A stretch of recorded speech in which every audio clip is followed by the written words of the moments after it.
И така, хора, днес ще ви покажа как си направим сквиши. Ако знаете с предното ни видео, разделяме лист на две. Това е един, ето ги забатите. Сега, понеже трябва да направим две еднакви страни, ще трябва да прегледам още веднъж листа, понеже мен големия лист ми е много голям и затова си го разделям винаги на половина и ми е по-удобно.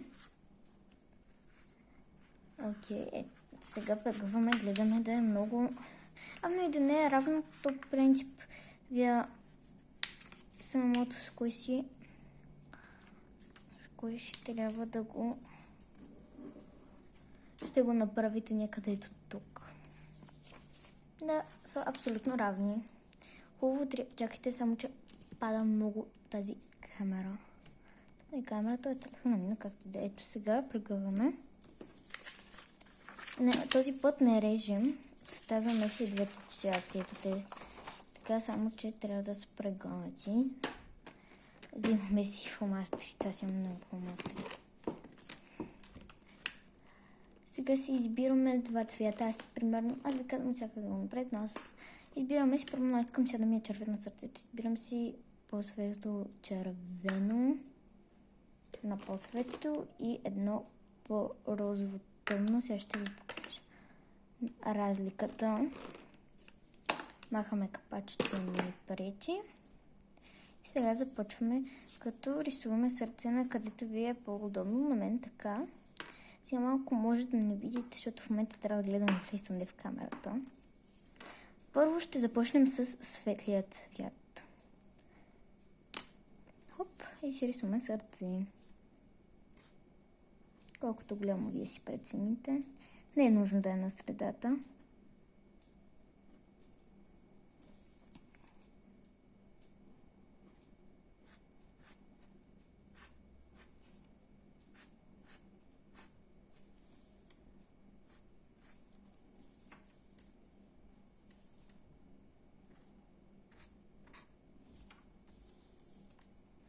В момента, извинете, че не коментирам, просто съм средоточена. Горе-долу да ги направя равни, нищо, че първия път тя може да не се и да ви изглежда малко грозно. А след малко ще го оправя, понеже трябва... Сега е готово. Сърцето е готово. Отваряме си фломастера и го вършим от другата страна, понеже има малко по-дебела част. И започваме да отцветяваме. Може малко да не виждате от ръката ми, но както и да е. Добре, хора, просто ще се върна, когато съм го отцветила. Хора, почти съм готова с нашето сърце. Но ми останаха някакви малки детайли, които не мога с дебелата страна, затова отново обръщаме. Чакайте, така е обърната към тънката. И продължаваме да си оформяме детайлите, за да сме много прави и да не излизаме от очертанията. Вие можете да решите колкото с голямо искате да е сърцето, но винаги рисувате на прегънат лист. Сега ще ви покажа, че листа и в момента е прегънат. Малко клати, извинете. Това, което...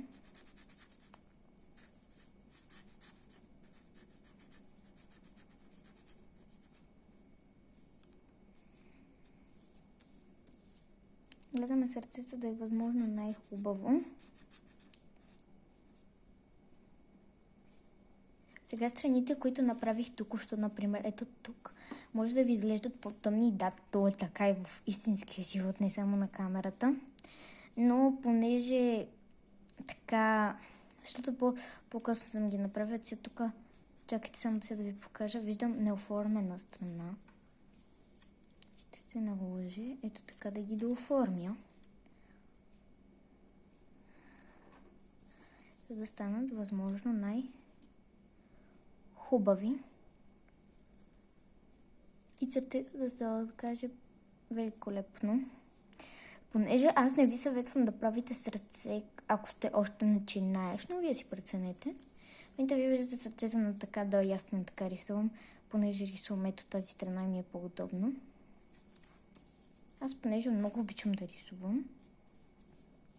Имам цял плик с сквишите. Мисля, че Нашето сърце е готово, но това беше светлият цвят. Сега идва ред и на тъмния, с който ще направим очертание на самото сърце. То може много да не си личи, но все тая.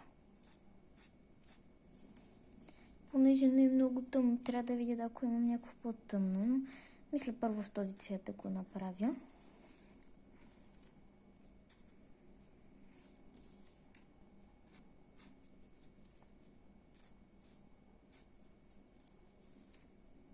В момента би трябвало да виждате. Ето сега правим същото и от другата страна. Го правим. За ръцето става лесно и бързо, зависи от колко цвята искате да го направите. Ако ви харесват такъв тип подобни видеа на Squish, ще ми пишете в коментарите. В предишното видео малко да ви напомня. Правих метод от това, да не ви давам повече, че сега имам още едно, което падна памука. Не се чудете. Имам още едно по-тъмно, което ще го тествам някъде отстрани.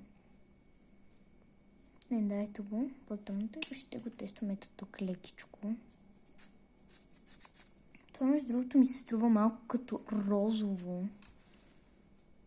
И затова. Много трябва да погледна някъде другата, дали нямам по-тъмно червено.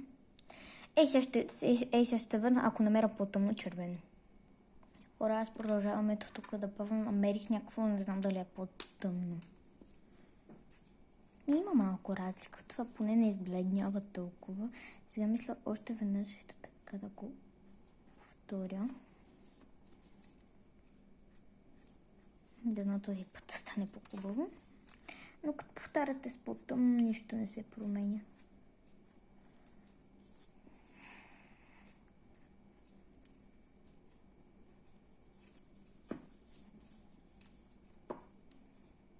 Чувате ръката ми без иска трупам. Ето вижте, тук съм добавила, ето така, чакайте само. Виждате ли разликата? Това, което исках от преди малко съм направила. Тук виждате малко от маркерите. Аз си мислех, че ще се наложи да използвам, понеже имам много, нали ви казах много фломастери, мислех, че ще се наложи да използвам перманентен маркер, което може да не завърши добре за сърцето. Може да се наложи да направя още едно, но не се. Не се наложи. И според мен също пак няма да се налага.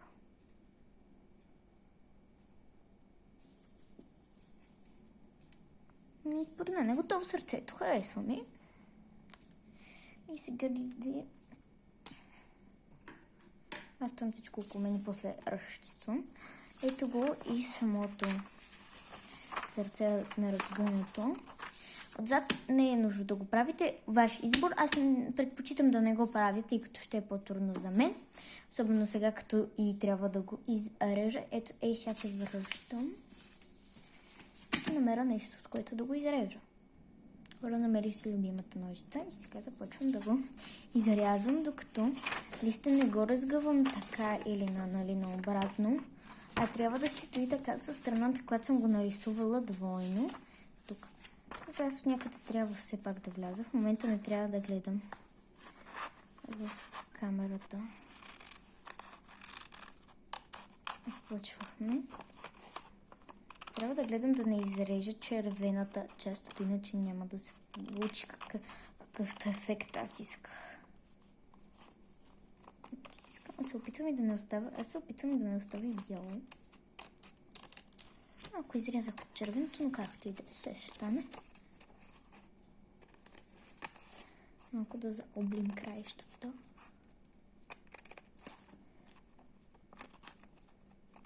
Аз време погледам към камерата, да видя как се получава. Иначе ето така е по-лесно. Ето тук виждате остатъка на задното.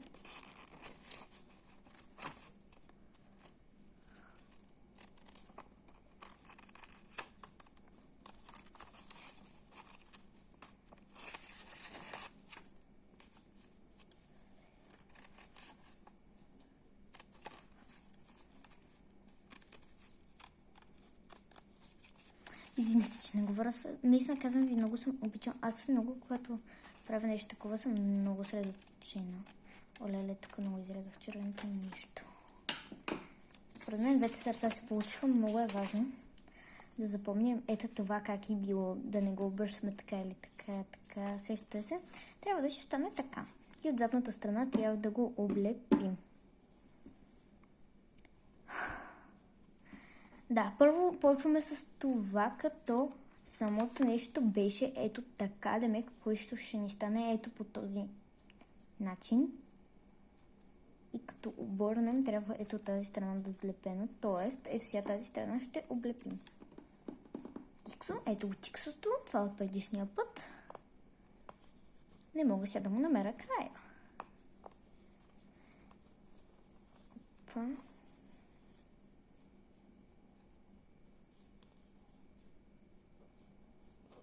Да, намерих му го. Ето го. Не си измислям край. Ето. Сега много внимателно залепям на така май. Да лепна ли? Чакайте само да размена, за да не ми пречи. Май. Не знам.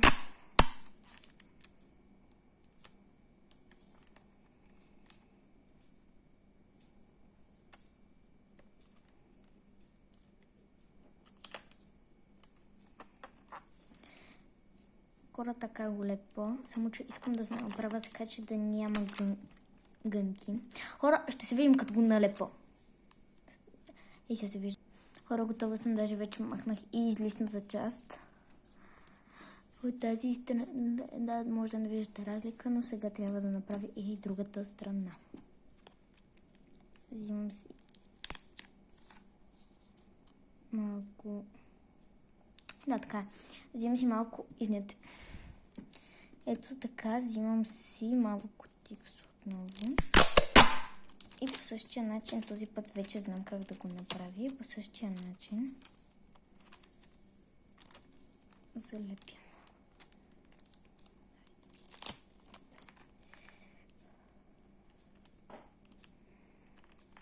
Чакай сега, тук ми е малко по-страх, защото веднъж залепеш ли, после ще махнеш или от цвета. Нещо друго, че трябва да ползвам метод от предишното видео. Добре, залепих го. Сега да рязвам ето. Не, чакайте.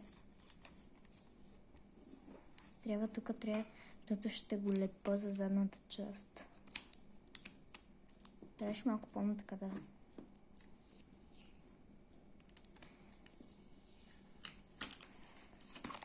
Сега правим такива подобни разрезчета между тиксото.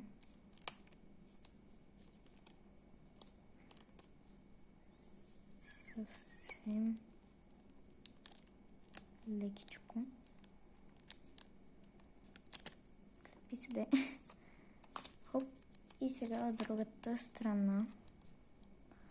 Само че ето тук леко ще трябва ето тази част да я заоблим.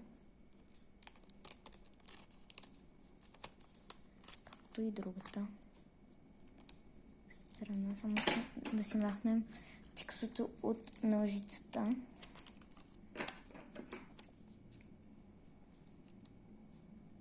Честно да си кажа, хора, с тиксо е страшно предизвикателство да работиш.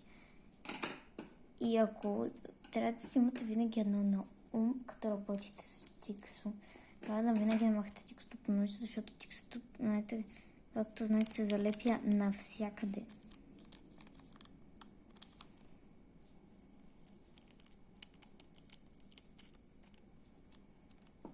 Мисля, че така е добре. Сега слагаме на негладката част отзад главата, да оближаваме сърцето и гледаме да изравним, да няма да не се вижда бялата част.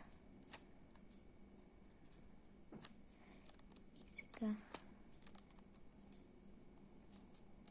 частичка по частичка залепяме.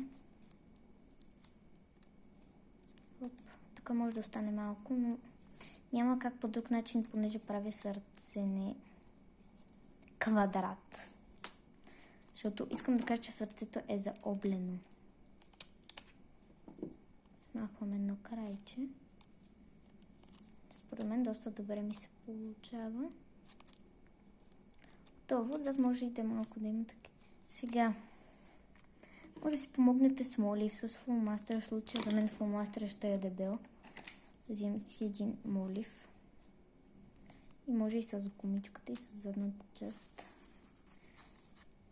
Да си го отворите леко. Ето така да стане. Защото тук след малко ще тъпчем от памука ни. Но преди това трябва да си направим едни малки ленчички. Аз тук сега само да ви кажа, че ви съветвам как да направите сърце. Скуиши. Ако искате, значи ако правите някога скуишите или сега сте разбрали как се правят, ако искате, напишете ми скуиши, аз ще се опитам да го нарисувам и да го направя на скуиши. Ще го нарисувам и ще го направя на скуиши. Чакайте само, че не мога да си отрежа лентички. Добре, една е такава ще я разделя на две и ще стигне и за двете, понеже я направих без да искам много голяма. Сега залепям от едната и от другата страна. И напъквам памук, че ще ми свърши батерията на телефона. Имам си памук много бързо. Според мен даже толкова ще е предостатъчно, затова взех и повече. Отваряте и внимавате много да не се залепи на тиксото. Защото после няма да изглежда много приятно. Отзад да има памук, защото нали това ще го лепим отзад. Ако си го направите по-голямо, ще бъде по-меко. Моето в случая сега не е много мекичко. И моля без хейт по... Ето да, това ви казах да не става. И моля ви без хейт по това нещо, което аз правя. Ако не ви харесва, просто не казвайте. Не пишете коментар, не го лайквайте, абонирайте се, ако искате. Ако не, даже не се абонирайте, по-скоро се абонирайте, ако не сте. И започнете. И като не ви харесва това, просто не ги гледайте от моите, този тип видеа от моите. Гледайте другите, примерно гейминг видеята. Тях имам много. Не много, 3. Добре, както и да е, сега така или иначе това ще дойде отзад. Един прорез. Много памук се налепи. Много. То това е неизбежно. Ако сега оставяте такива неща като мен и не добавяйте после. Това не ми харесва и си го отрязвам. И готово е нашето скуиши. Стана доста меко. Вие може да не го видите, но е доста меко. Даже ако направите ето така, стисните много по-меко. Че си е много меко, така го обичам много. И благодаря, че гледахте и това мое видео. Казвам ви чао и до следващото. Абонирайте се за канала и ми пишете коментар какви други скуиши искате да правя ли различни неща. Чао, чао!